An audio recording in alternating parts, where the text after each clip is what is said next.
सर्वांना माझा जय भीम।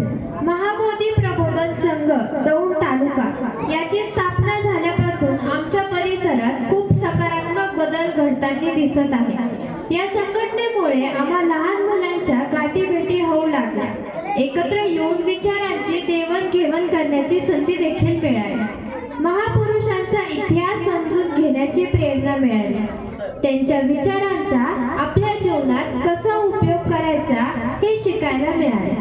तसेच मेडिटेशन विषयी माहिती मिळाली आणि त्याचा माझ्या अभ्यासावरती खूप चांगला परिणाम देखील झाला। या संघटनेमुळे मला नवीन मैत्रिणी देखील मिळाल्या, आत्मविश्वास वाढला आणि समाजाबद्दल जागरूकता निर्माण झाली। माझ्या आयुष्यात हे सर्व बदल अत्यंत सकारात्मक आणि प्रेरणादायी ठरले आहेत। म्हणूनच माझी सर्वांना नम्र विनंती आहे की प्रत्येकाने या संघटनेचे सभासद व्हावे आणि आपल्या सर्वांनी मिळून डॉक्टर बाबासाहेब आंबेडकरांच्या स्वप्नातील समता, बंधुता आणि न्यायावर आधारित समाज घडवा। धन्यवाद।